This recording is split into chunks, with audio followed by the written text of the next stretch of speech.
Salut Landry, Salut, bienvenue dans See You on the Ring. ravi d'être là. Ravi que tu sois venu. Et c'est un épisode qui sera assez intéressant. On pourra explorer différentes sphères que tu approches. Le sport, notamment par ton activité pro, mais aussi tes passions derrière sur le yoga, la boxe et même la partie artistique. Mais est-ce que brièvement, tu pourrais te présenter Tu veux que pour je me présente? nos auditeurs et auditrices Ok, alors je suis Sophie. Je vais faire comme si je me présentais sur un ring. Let's go. Je suis membre du Temple depuis 1 an 3 quarts. Ça fera 2 ans, je crois, en juin-juillet. À part ça, je suis responsable des ventes stratégiques chez Lululemon, qui est une marque canadienne de vêtements de sport. Donc, je m'occupe des partenariats. Et troisième casquette, je suis peintre. Et j'en rajouterai une quatrième casquette qui est que je suis maman de 2 filles, Et c'est une casquette qui est qui est importante, essentielle. essentielle, yes, c'est Peut-être la vrai. plus importante d'ailleurs. Ouais, on y reviendra après Ouais, sur comment tu arrives à switcher d'une casquette à une autre. Si on doit parler un petit peu de la partie sportive. ouais, Alors, la boxe est devenue, tu l'as dit, depuis un an, un peu plus. ouais, Avant, tu pratiquais d'autres activités sportives en tant que telles? tout à fait. Alors avant, en fait, moi, ça fait 10 ans que je travaille chez Lululemon. D'accord. J'étais la toute première employée en France. Donc forcément, quand tu travailles pour une marque de vêtements de sport, tu fais du sport.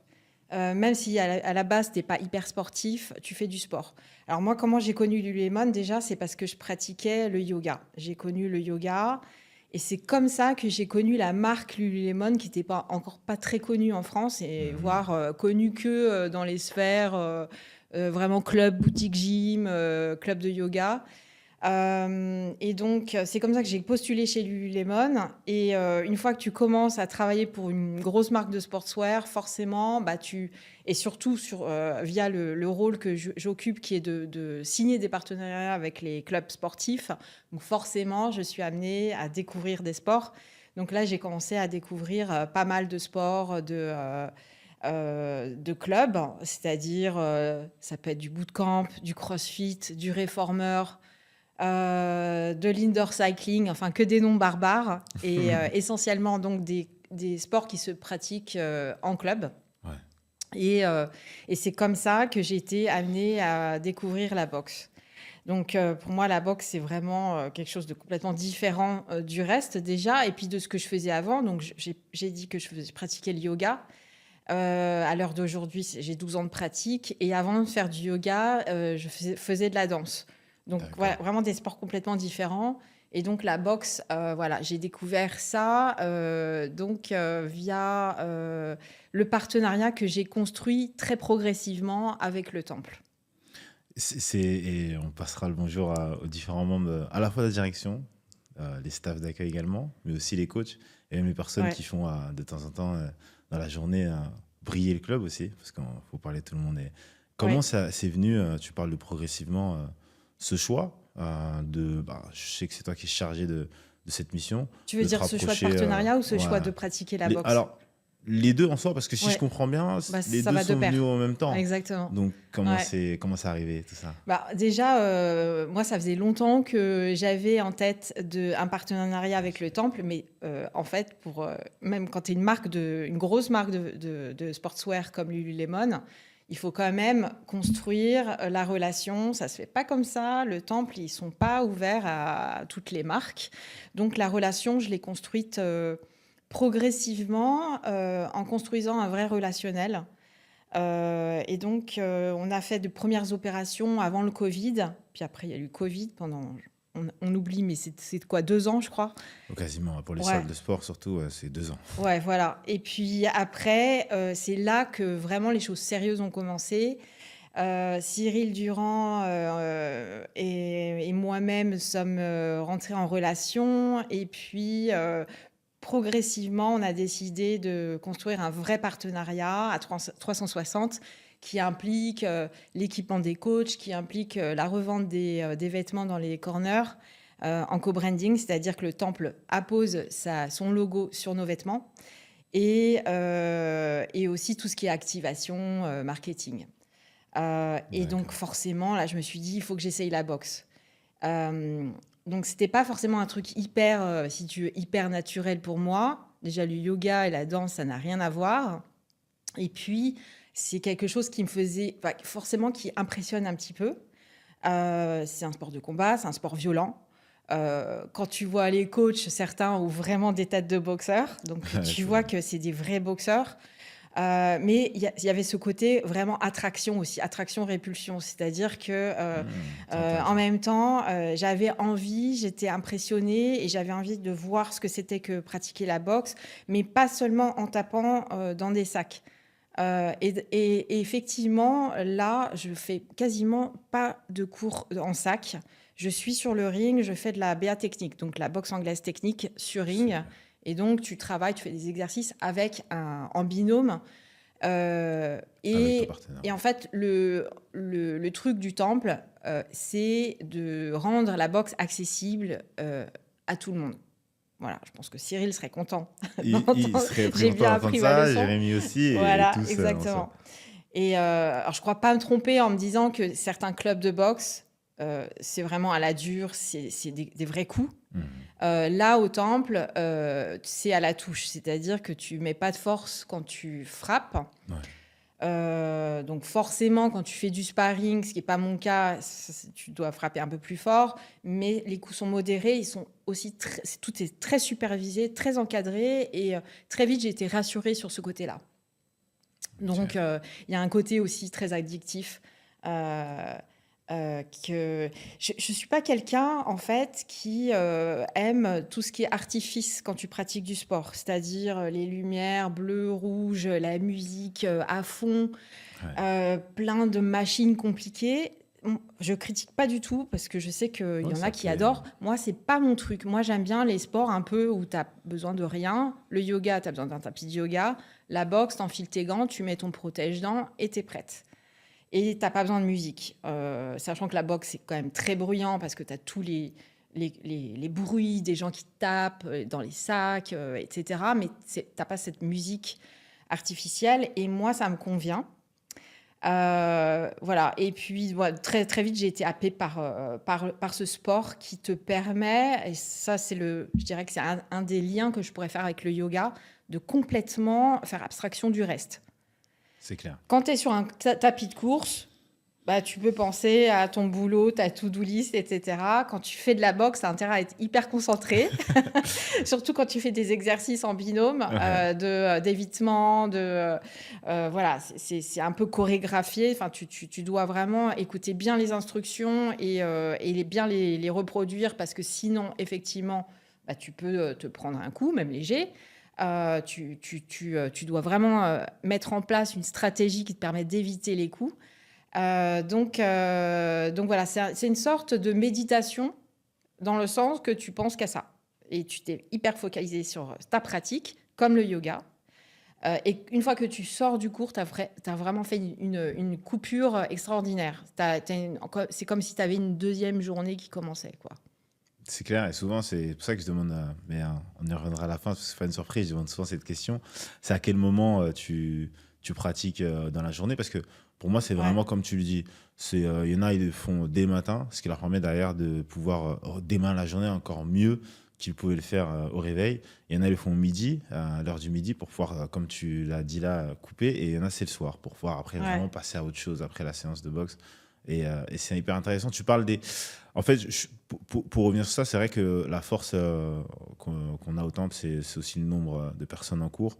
Et ce qui permet d'ailleurs aux coachs d'être encore plus assidus sur les consignes qu'ils peuvent donner. Est-ce ouais. que tu as un premier souvenir qui te vient en tête, peut-être, ou des premiers coachs que tu as rencontrés au temple, par Bah exemple? oui, bien sûr, j'ai plein de. En un an, trois quarts, tu as le temps de effectivement avoir pratiqué avec plein de coachs différents. Je dois dire que j'ai jamais eu de mauvaise surprise. Et c'est ça la grande force du temple, c'est que les coachs, c'est des boxeurs professionnels. Pour la plupart, ils ont fait de la compétition, des championnats. Certains ont eu plein de victoires, mais des échecs aussi. Et ils sont forts de tout ça. Et ils sont forts de tout ça dans leur enseignement. Et tu peux le sentir, tu vois. Chacun a sa pédagogie et sa personnalité différente. Mais il y a quand même une ligne conductrice dans tout ça. on va dire, instigée par le temple. Euh, mais effectivement, j'ai suivi quelques cours avec Rachid. Je pratique régulièrement avec Christopher, avec Ismaïl aussi sur la BA technique, pour ne citer qu'eux. Et tous les trois, ils sont vraiment On est top, quoi. beaucoup, hein. Tu pourras pas, même si tu les Et connaissais tous, j'ai même pas moi encore j'aurais pris du de cours mal. avec toi, Landry, mais Moi, ce serait un il me plaisir, tarde. mais ce que je dis souvent à l'ensemble des membres, même ceux avec qui j'ai des cours en particulier, je leur propose tout le temps d'aller tester les différents cours de mes collègues. Peut-être d'un point de vue commercial, parfois on peut se dire, mais bon, mais pour Ouais. moi, on est tous c'est comme une famille en fait. C'est comme une grande Et famille, ouais. Et tu le sens, ouais. Il y c'est a ça. une solidarité, ouais. C'est ça, et chacun son style, chacun Chacun son style, sa chacun touche. sa personnalité, ouais. Qu'est-ce que toi, ça a pu changer peut-être je dirais pas ta personnalité, mais Ouais. ta manière d'appréhender les échanges dans ton quotidien professionnel, même peut-être familial ou personnel, la boxe en soi. Je suis sur la défensive, hein, j'esquive. T'as toujours la Non, garde. écoute, qu'est-ce que ça a changé? Je dirais peut-être, comment on dit en français, la self-confidence, l'assurance. Ouais, là-dessus. L'assurance peut-être, parce que c'est effectivement le fait de pratiquer la boxe, comme je l'ai dit, c'était pas naturel.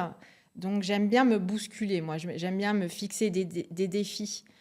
Avec plus ou moins de succès d'ailleurs. Par le passé, j'ai voulu passer mon permis moto et ça a fini avec une fracture du genou. Euh, mais j'aime bien, tu vois, vraiment sortir de ma zone de confort. Et la boxe, c'est un peu ça. C'est un peu la satisfaction pas de l'exploit, évidemment. J'ai pas du tout accompli d'exploit, mais c'est vraiment la satisfaction d'avoir relevé ce défi de pratiquer sur un ring avec des adversaires qui ont des gabarits différents, sexes différents, des hommes, des femmes, qui ont pour la plupart plus de pratique que moi aussi, donc ça te tire vers le haut. Donc voilà, donc tout ça participe au fait que certainement ça joue dans la confiance en soi. C'est clair. Et tu parles de ça, mais moi, je te dirais que l'exploit, il est toujours de monter sur le ring. Tu demanderas à l'ensemble des personnes qui sont déjà montées sur un ring, qui ont combattu plusieurs fois, à chaque fois, c'est la reine, quoi. C'est la reine. À chaque fois, ouais. À partir du moment où tu es monté, tu as déjà eu un exploit. Et que ce soit en compétition, à l'entraînement, le fait même de mettre les gants face à quelqu'un, quand on dit monter sur le ring, c'est souvent juste mettre les gants face à quelqu'un. Ouais. J'avais un épisode que j'ai fait avec Emmanuel Kizonzi, qui est champion du monde de chessboxing. Et on faisait le parallèle de comment le chessboxing, ça apporte aux sociétés avec lesquelles il travaille en termes En fait, il crée des workshops avec ces sociétés-là, où il leur présente la boxe pour créer des liens. En fait, le fait de mettre les gants, se toucher, le fait d'essayer de toucher l'autre, de jouer avec l'autre, ça crée des liens, ça casse parfois aussi une barrière qu'on peut avoir limitante sur le fait que j'ai pas envie de me faire toucher le visage, je risque d'avoir un œil qui éclate. Tu as des vrais liens qui se créent effectivement entre les élèves et aussi avec le coach, complètement. C'est ça, et c'est exactement ça que souvent j'essaie de mettre en avant là, dans le podcast. Et là, on l'a fait de la meilleure des manières. Et pour revenir un petit peu à ton rôle aujourd'hui chez Lululemon et la direction donc des ventes stratégiques, en dehors du temple, il y a différentes autres salles aussi avec qui vous travaillez. Oui. Pourquoi ces sports-là, ces salles-là en soi, pourquoi pas d'autres peut-être? Alors oui, heureusement, parce que si avec le temple, c'est que j'aurais mal fait mon boulot. Donc mon boulot, c'est de construire la notoriété de marque sur le marché français. Je ne suis pas la seule, hein. Moi, je m'occupe plutôt de la partie un peu business, on va dire, sponsoring business, et il y a aussi le marketing. Mais donc tout ça participe à la construction de la notoriété de la marque, la faire connaître auprès des communautés sportives. Et j'ai oublié ta question, du coup, c'était les autres clubs. Les autres clubs. Alors, je vais en citer quelques-uns. Monde des Sports Club, qui regroupe Punch Boxing, Rise et Dynamo, l'indoor cycling. Ça, c'est un de mes tout premiers gros partenaires avec lesquels j'ai signé il y a presque 10 ans. Il y a aussi, on a eu un très fort partenariat avec Épisode et voilà, même si c'est plus le cas, depuis peu, j'ai toujours gardé des liens très forts avec, voilà, avec Benoît Mazera, le fondateur et puis l'équipe. Il y a Paris Racing, qui est le Lagardère Paris Racing, des clubs assez premium comme ça, Paris Country Club, les Pyramides à Saint-Germain-en-Laye. D'accord. Et puis on a aussi des entreprises. On a un partenariat avec les Boissons Celsius. Travaille avec l'hôtel Lily of the Valley qui est situé à la Croix-Valmer dans le sud de la France. Voilà, donc pour ne citer que ces gros partenaires-là. Mais on va dire que ce qui sous-tend tout ça, c'est que ce sont des partenaires sur le long terme. Voilà, c'est vraiment voilà, la résultante de relationnel que j'ai construit vraiment sur la durée. Et c'est un peu ça qu'on veut créer chez Lululemon. Pas seulement où on signe un partenariat de tant de mois, puis après c'est fini, puis on ne laisse pas de traces, il n'y a pas d'expérience, etc. Moi, c'est un peu le contraire que je veux bâtir. Ouais, je vois. Et ça me permet de venir sur un sujet sur lequel j'ai échangé avec mon père. Je parle souvent de mon père, je me rends compte dans les Mais épisodes. c'est bien, Mais bravo, il est né content. c'est le modèle. Et je lui passe le bonjour parce que je sais qu'il écoutera sûrement Je lui ça passe dans son aussi. petit footing. Et donc, on parlait de la centralisation, le fait qu'en France, tout est centralisé à Paris. Ouais, Et l'activité sportive, j'ai ouais. l'impression, les salles de manière générale, commencent toujours par être centralisées à Paris, puis ensuite ça commence à changer. Je sais qu'à Marseille, beaucoup de salles, euh, on Ouais, va dire, naissent à Marseille, par oui, exemple, et après viennent ça en démarre région un peu. parisienne, même s'ils ont un peu plus du mal que Ouais. l'inverse. Est-ce que tu penses que c'est une force pour le marché sportif français, des salles de sport, d'être dans un pays où tout est centralisé dans la capitale, ou tu penses que ça aurait été différent si, peut-être comme en Italie, où on a Ouais. Milan, Rome, Turin, Alors, ou l'Italie, tu as vraiment ou Milan peut-être... sur le Ah, sport, Milan. Alors, voilà. Ok, Alors, je supervise aussi un collègue voilà, qui est chargé de construire des partenariats en Italie. super. Je peux te dire qu'en Italie, pour le sport, c'est Milan.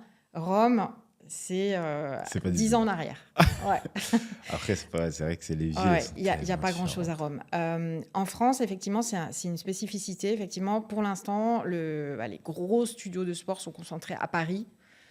Et ça commence, on voit germer souvent, c'est des franchises de studios existants à Paris. Mais on voit aussi quelques petites voilà, studios un peu premium qui ouvrent à Marseille, à Bordeaux, à Lyon, etc. Ça commence, mais c'est vraiment loin derrière Paris. Est-ce que c'est une force? Je ne pense pas, mais c'est la spécificité française.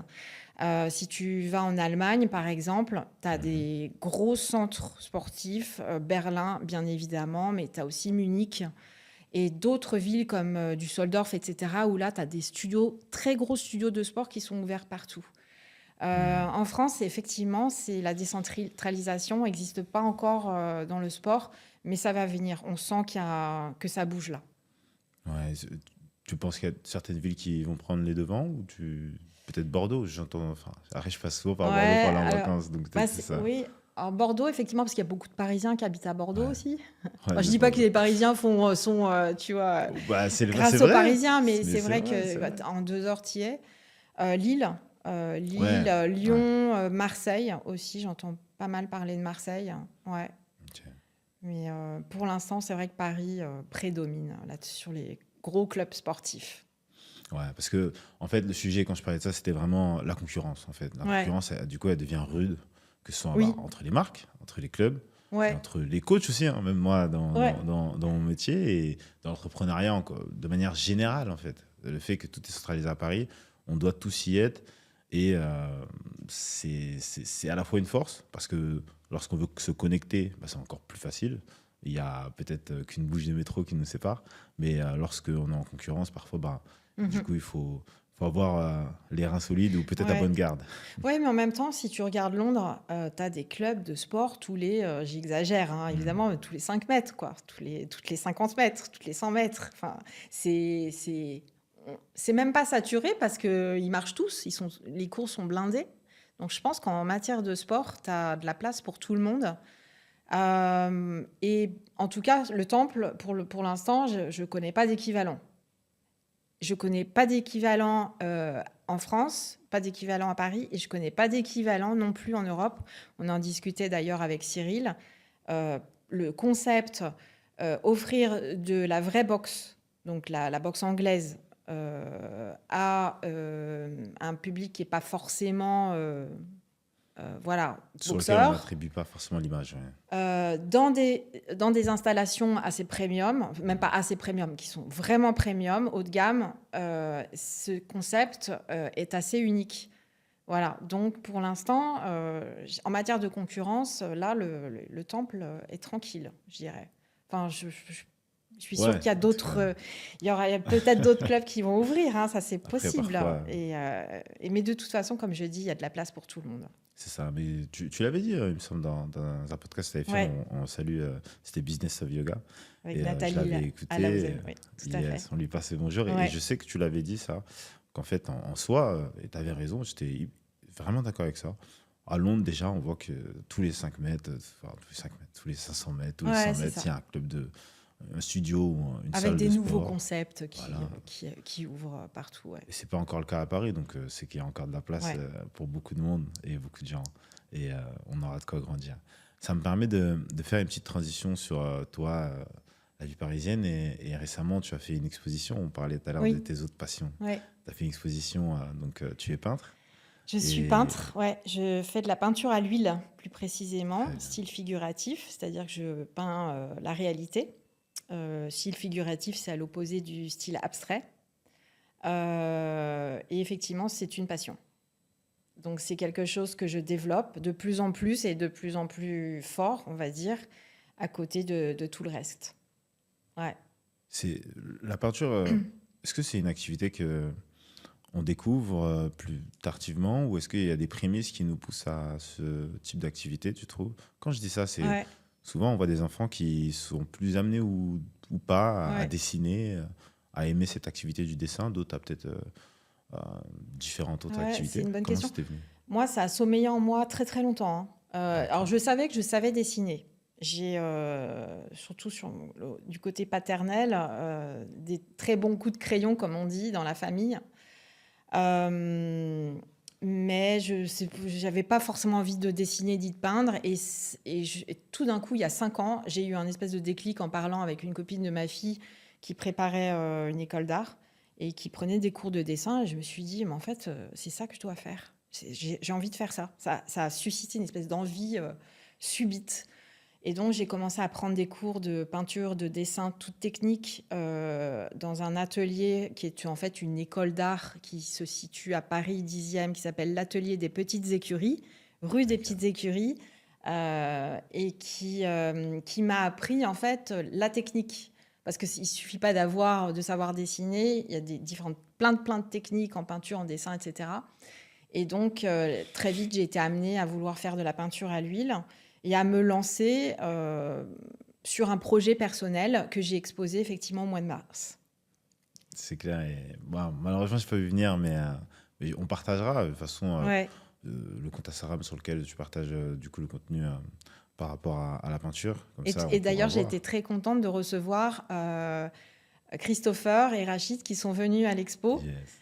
Et Cyril aussi qui est venu après l'expo, après le vernissage. Mais comme quoi, tu vois, il y a toujours des liens qui se créent, et des ponts entre tout. Ce qui est marrant, c'est que un des coachs il m'avait dit une fois, quand est-ce que tu peins des boxeurs? Et c'est marrant parce que ça ne m'est jamais venu à l'esprit. Et c'est pas forcément à l'heure actuelle une envie. Parce que pour moi, c'est la boxe, mon job chez Lululemon et la peinture, c'est complètement séparé, si tu veux. D'accord. Ma passion pour la peinture, je pense que ça me passionne aussi parce que ça me permet de m'échapper aussi de l'univers dans lequel je baigne tout le temps. Et ça, c'est assez. Et c'est pour ça que pour l'instant, je peins des choses qui n'ont rien à voir avec l'univers du sport. Peut-être que ça viendra. Ouais, je veux dire, en fait, c'est plus qu'un état méditatif dans lequel ça te met. C'est vraiment, ça te coupe de ton Ouais, quotidien ouais, qui complètement, touche c'est vrai, au final, hein, tout le temps au complètement. sport, en fait. La différence entre, je dirais, la pratique sportive qui peut devenir aussi une passion et la peinture, c'est que la pratique sportive, tu as une discipline à avoir. Comme dirait coach Christopher, discipline. Voilà. Si t'es pas Discipline, point. souvent, mais c'est ça. Il y a un de tes invités d'ailleurs qui disait qu'il fallait se fixer des cadres, un cadre pour se motiver à faire du sport. Des fois, on n'a pas envie. Moi, c'est vrai que des fois, il faut sortir y aller, il faut prendre les transports, des fois on est crevé, on a toute une to-do list de boulot dans la tête et tout.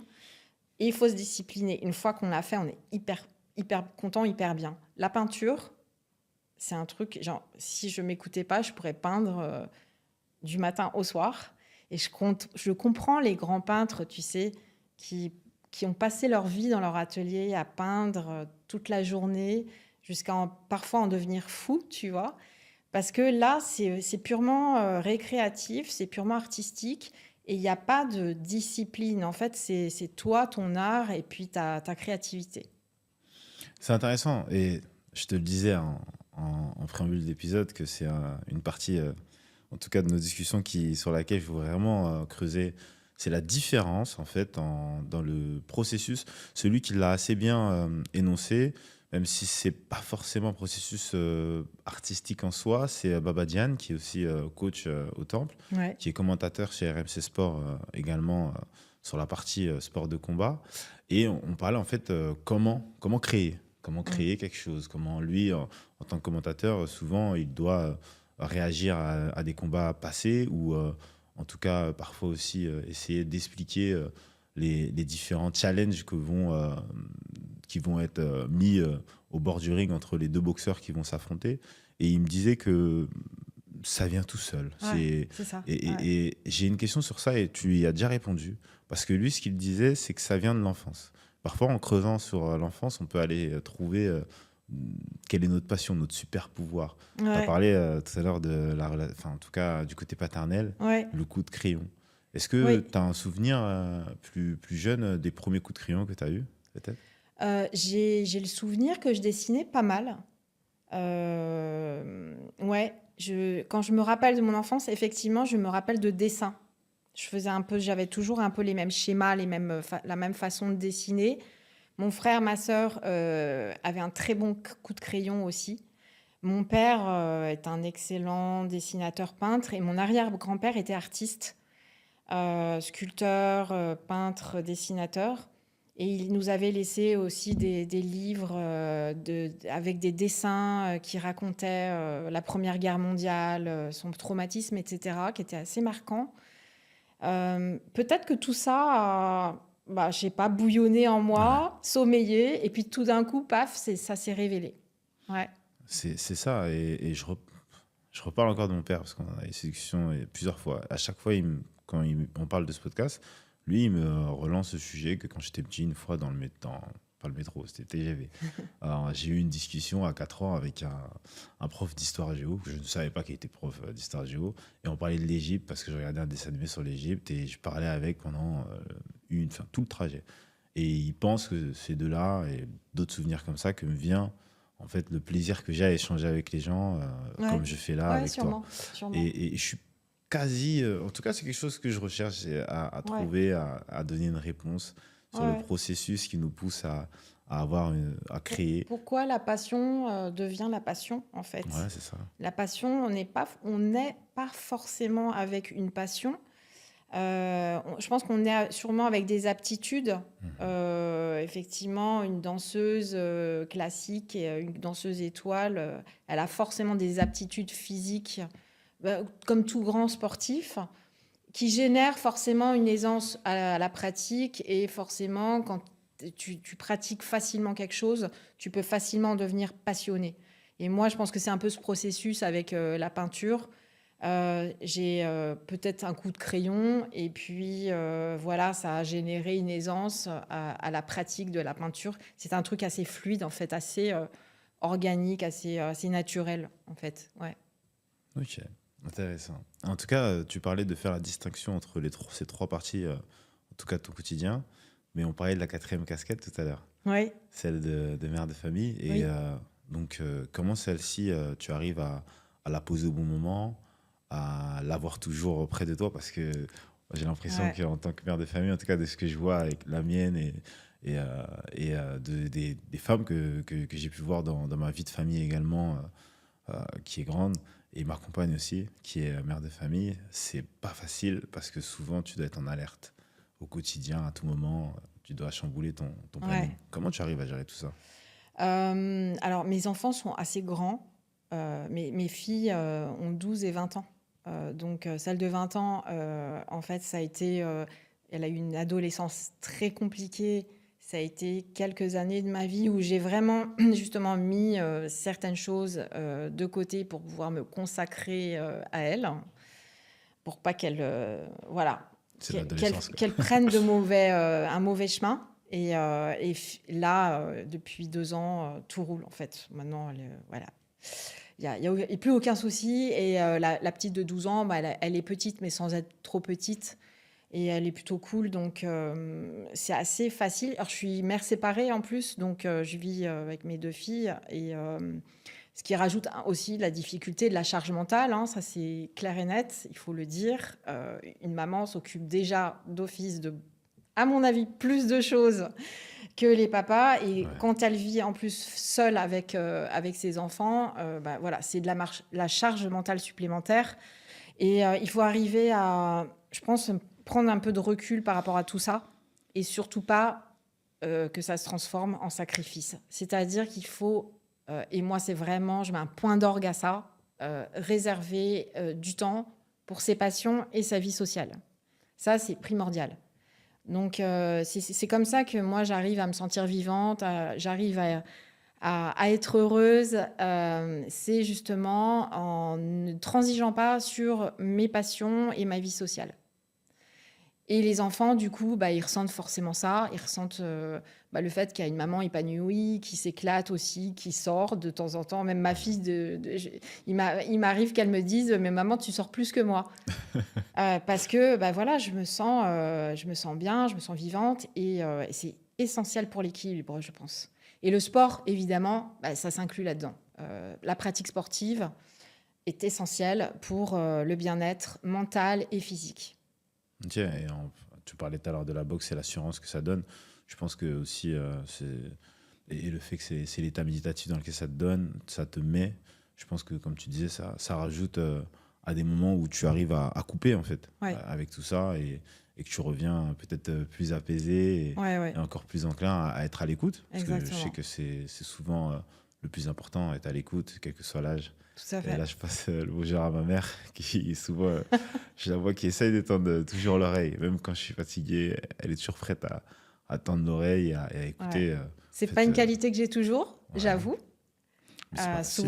Souvent, effectivement, moi, je suis pas une superwoman du tout, hein. Je dis pas ça. Des fois, je me dis même que je tire un peu sur la corde parce que le fait de vouloir mettre tout ça dans une journée, c'est-à-dire mon job, ma passion pour la peinture, je peins pas tous les jours, Ouais. mais j'essaye de le faire un maximum. Le sport, m'occuper de mes enfants et avoir une vie sociale fait que j'ai une vie qui déborde un peu sur les horaires, que je me couche parfois tard, je me lève tôt, je manque sûrement de sommeil. Alors je dis pas que c'est l'équilibre de vie optimal d'un point de vue médical, mais en tout cas moi c'est l'équilibre de vie qui me convient et pour l'instant qui fait que j'arrive à me sentir bien dans mes baskets, bien, heureuse quoi.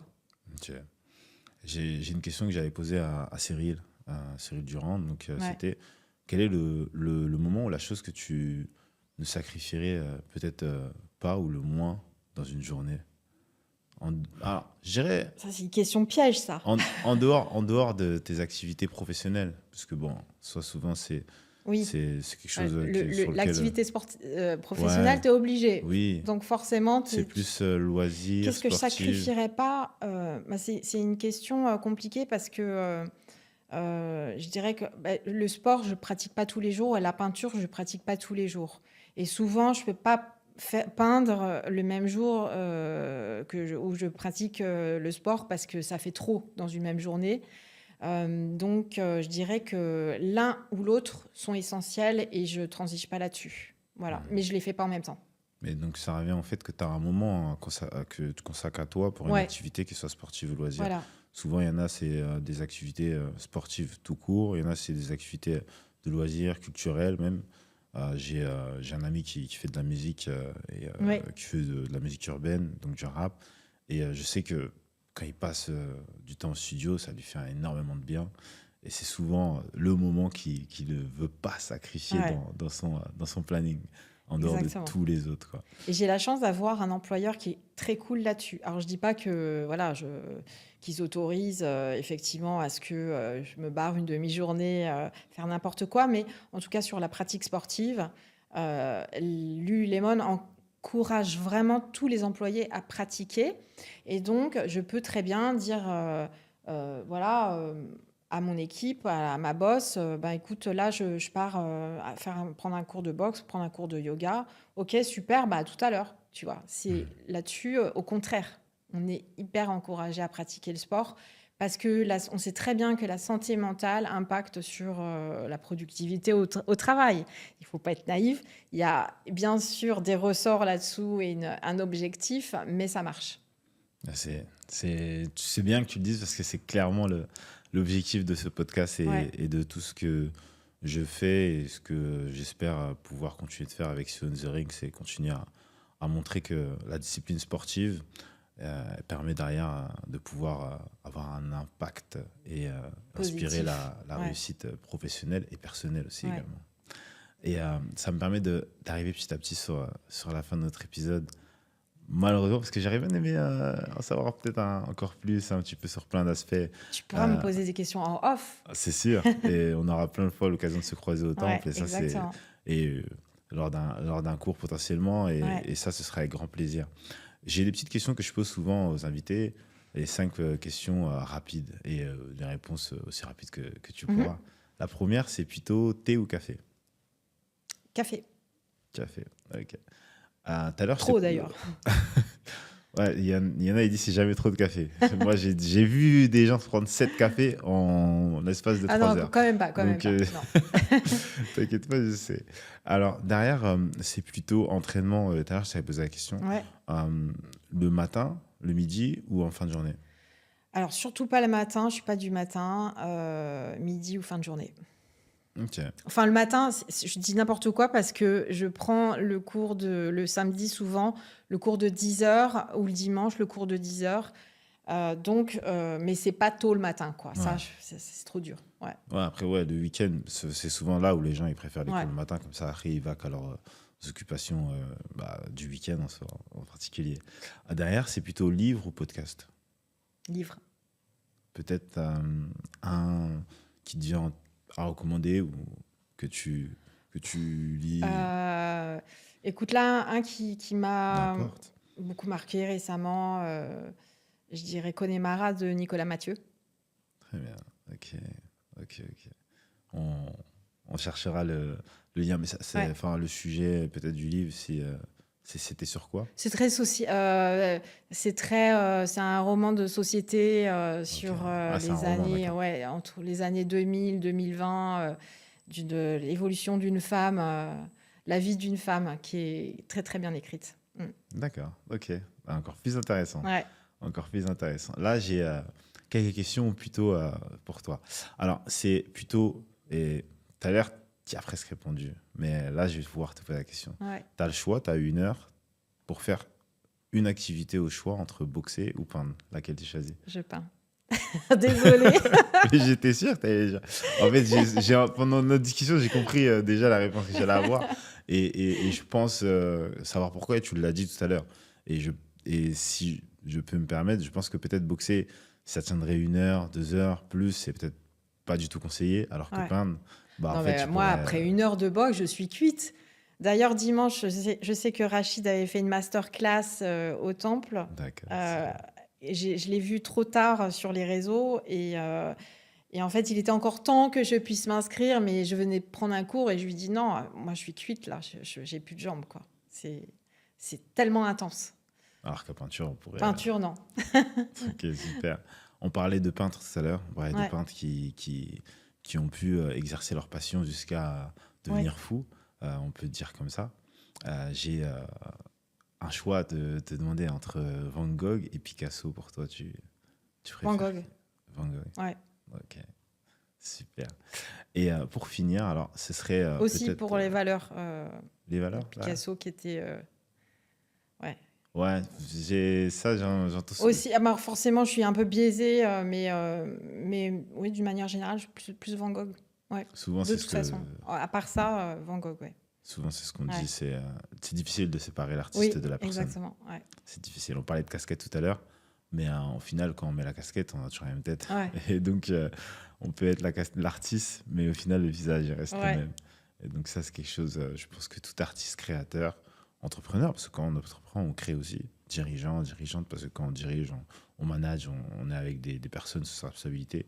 C'est important de comprendre que la personne qu'on est, au final, c'est la même, quel que soit l'habillement, l'accoutrement, la casquette qu'on a Tout à fait. au quotidien. Ouais. Et les deux dernières questions que j'aurais à te poser, c'est est-ce que tu as une question pour le prochain invité en particulier que tu aimerais poser? Je peux te donner Une un question à indice. poser au prochain invité? Ouais, Waouh! la Ça question dépend que de tu veux. qui il est. C'est un entrepreneur, Un entrepreneur? membre aussi au temple, qui se prépare potentiellement pour, même pas potentiellement, il se prépare pour le gala, mais pas celui-ci, peut-être celui Ah de oui, décembre. d'accord. Ouais. Ben, forcément, ça va être par rapport à sa pratique de la boxe. Est-ce que des fois il a peur? Et ça, tu sais pourquoi je rigole? Parce que je sais, mais arrête, je pense pas que tu Tu le dois connais. pas être la seule à Non, non, poser la question. mais je le connais et je sais très bien comment je. Ouais. Non, Alors, non, non, c'est hyper intéressant. est-ce qu'il a peur quand il prend un cours? Ok. Et est-ce qu'il a peur quand il va monter? Il a peur de savoir qui va combattre. Parce qu'il y a Ouais. différents types de peurs. Mais tu peux aussi avoir une appréhension quand tu prends un cours et tu te retrouves face à un adversaire dont tu sais que ça va fighter, quoi. Ok. Je lui poserai la question et je sais qu'il y répondra très, très personnellement. Le dernier point, c'est qui est-ce que tu me conseilles d'inviter dans See You on the Ring? Alors, qui je pourrais te conseiller d'inviter? Évidemment, bah, il y a plein de coachs que j'aime beaucoup et qui ont sûrement des super récits de victoires et d'échecs, je pense, parce qu'ils combattent, ils font des compétitions et ça, c'est évidemment passionnant. Mais il y a quelqu'un aussi à qui je pense et qui, à mon avis, est quelqu'un qui va jamais se mettre en avant. Donc, ce serait intéressant que tu le rencontres. C'est Jérémy, bah, que tu connais, Jérémy Denis, qui est le directeur sportif du Temple et qui a un super parcours aussi dans la boxe. C'est un peu le coach des coachs, puisque c'est lui C'est notre qui manager. Ouais. insuffle l'état d'esprit Temple auprès des coachs. C'est lui qui les sélectionne, je crois C'est ça. et qui a aussi une chaîne YouTube. Donc, à mon avis, ça doit être passionnant de parler avec lui. Exactement. Et c'est pas la première fois qu'on parle de lui, mais là, Ouais, c'est la première fois on le demande qu'on le officiellement. demande officiellement. Jérémy, Et viens. Jérémy, viens, s'il te plaît. Et je lui redirai en face, Jérémy, viens, s'il te Voilà, plaît, t'asseoir exactement. avec moi, Ouais, il on discute. acceptera, je suis sûre. Ouais, c'est sûr, et ce serait une discussion importante pour aussi permettre derrière d'encore mieux parler des différents coachs, parce qu'il les connaît encore mieux que Ouais, moi, les exactement. différents coachs du Temple, Ouais. et tout ce que lui a pu vivre dans la boxe, et qu'est-ce qu'il a pu voir aussi, entrevoir dans les différents entrepreneurs. Ouais. Entrepreneurs, on dit maintenant pour les femmes aussi, avec Entrepreneuse, hein, je crois. Entrepreneuse. les deux, je sais plus. En tout cas, tous les différents profils, créateurs, créatifs, Ouais. qui sont passés au Temple en tant que membres au bout de 10 années. Et ce serait magnifique. Écoute, Sophie, Merci André, c'était c'est un réel hyper plaisir. sympa de m'inviter en tout cas. J'en profite pour te féliciter Merci. d'avoir été nommé ambassadeur C'est Lululemon vrai. aussi. Merci. Tu vas être maintenant, tu vas rêver Lululemon. Mais merci beaucoup de m'avoir reçu. Merci à toi. Et c'est vrai, bah, je remercie encore une fois toute l'équipe du store de Beaugrenelle, Lululemon, et également bah, toutes tes équipes, Boati, que je remercie, Ouais. Sarah également, que je remercie, qui sont tes collègues également. Au Temple, vraiment toutes tes équipes, la direction. Parce que, bah, je le dis là, mais on est sur la fin de la première saison sur ce podcast. C'est l'avant-dernier épisode. Après, on Ouais. partira sur une autre saison qui sera sortie. Je donne pas encore la date. Ok, Stay tuned. Et super. en soi, c'est vraiment un plaisir parce que j'ai toujours eu que des agréables retours. Et là encore Ouais. de ta part. Donc merci beaucoup. Bah, Et merci à toi. Bravo. je vous Et dis puis, à la prochaine à très pour vite. un épisode suivant et le Yes. dernier de cette première saison. Ciao. Ciao!